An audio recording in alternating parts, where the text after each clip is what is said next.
नेपाली कङ्ग्रेसको गगन थापा विश्वप्रकाश शर्मा समूहको अगुवाईमा भएको विशेष महाधिवेशनले गगन थापालाई पार्टी सभापति चयन गरेको छ। काङ्ग्रेसका 54% महाधिवेशन प्रतिनिधिहरूले हस्ताक्षर गरी पार्टीको विधान अनुसार बोलाएको महाधिवेशनले थापालाई सभापति चयन गरेको हो।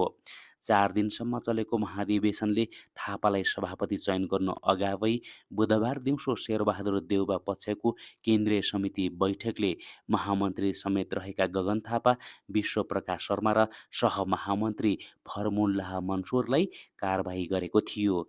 कारबाहीमा परेका पदाधिकारी तथा सदस्यहरू गगन कुमार थापा महामन्त्री, विश्वप्रकाश शर्मा महामन्त्री, फर्मुल्लाह मनसुर सहमहामन्त्री। तर यो कारबाहीलाई विशेष महाधिवेशनको हलले खारेज गरेको छ। जेन्जी आन्दोलनपछि नेतृत्व रूपान्तरणको एजेन्डा बोकेर गगन विश्व लगायतका नेताहरूले देउबासँग महाधिवेशन गर्नुपर्ने माग गर्दै आएका थिए। तर चुनाव अघि महाधिवेशन गर्न असम्भव हुने भन्दै देउबा समूह तयार नभएपछि काङ्ग्रेस विभाजित हुन पुगेको हो।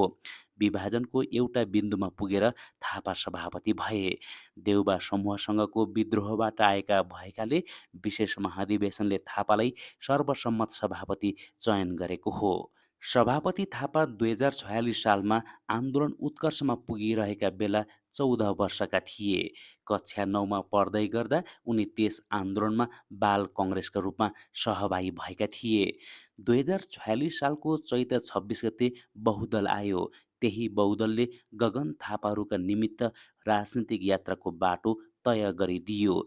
त्यसयता कहिले विद्यार्थी, कहिले संसद र कहिले सरकारको मोर्चामा खरो उत्रिएका थापा विद्रोह गरेरै पार्टी सभापति निर्वाचित भएसँगै परीक्षाको अर्को चरणमा प्रवेश गरेका छन्।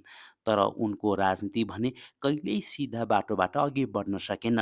पार्टी बाहिरबाट अनेक अडचन त हुन्छ नै, भित्र पनि अप्ठ्याराहरू छिचोल्नु परेको छ। 2057 सालमा नेपाल विद्यार्थी सङ्घको उपसभापति चुनिएका थापा 2059मा महामन्त्री भए। उनी नेभी सङ्घमा महामन्त्री हुँदा तत्कालीन राजा ज्ञानेन्द्र शाहले शासन सत्ता हातमा लिएका थिए। त्यसबेला राजाको उक्त कदमको विरोध गर्न राजनीतिक दलहरूभन्दा पहिले विद्यार्थी सङ्गठनहरू सडकमा ओर्लिए र त्यो आन्दोलनको नेतृत्वकर्ता मध्येमा एक थिए थापा। नेपाली काङ्ग्रेसले गणतन्त्र र संविधान सभाका विषयमा निर्णय नगर्दै यो मुद्दालाई स्थापित गराउने थापाले महत्त्वपूर्ण भूमिका खेले। पार्टीभन्दा अघि बढेर गणतन्त्रको आन्दोलनको अग्रम मोर्चामा रहँदा थापा विरुद्ध पटक पटक राजद्रोहको मुद्दा पनि लाग्यो। त्यसबेला तत्कालीन सत्ताले अत्यधिक दुःख दिँदा पनि परिवर्तनका लागि उनले लिएको अडानले जितेपछि उनलाई राजनीतिमा अघि बढ्न सजिलो भयो।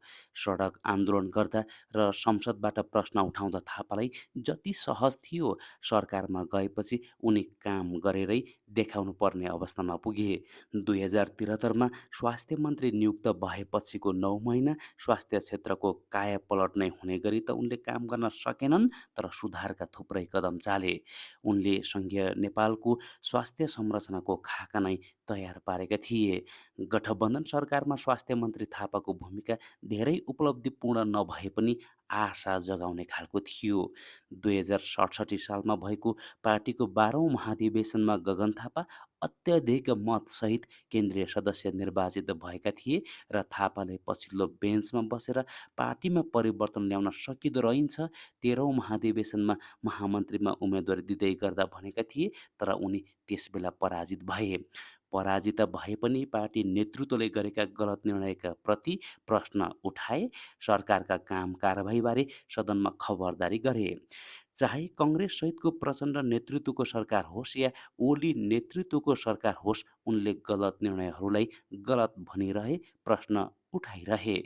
नरहरि आचार्य सहितका कङ्ग्रेस नेताहरूले थालेको पार्टी सुधारको अभियानमा 2058-59बाटै संलग्न भएका थापाले यसपालि त्यही सुधारकै लागि भनेर विशेष महाधिवेशनको नेतृत्व गरेका थिए। थापा र अर्का महामन्त्री विश्वप्रकाश शर्माका दस्तावेजहरूमा पार्टी सुधारका लागि नै प्रस्ताव गरिएका थिए। उनीहरूको एजेन्डालाई विशेष महाधिवेशनले अनुमोदन पनि गरेको छ। पार्टीको मूल नेतृत्व परिवर्तन थापासहितको समूहको मूल एजेन्डा नै थियो।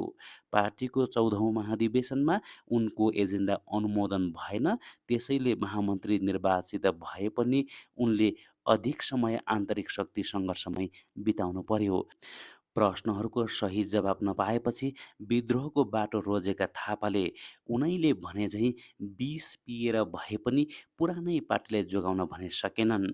ज्ञानेन्द्र शाहको शासनकालमा गणतन्त्रको माग उठाउँदा राजकाज मुद्दा खेप्दै अघि बढेका गगन थापालाई काङ्ग्रेसभित्र सुधारका एजेन्डा राख्दा विद्रोह हुँदै विभाजनसम्म खेप्नुपर्ने अवस्था उत्पन्न भएको छ।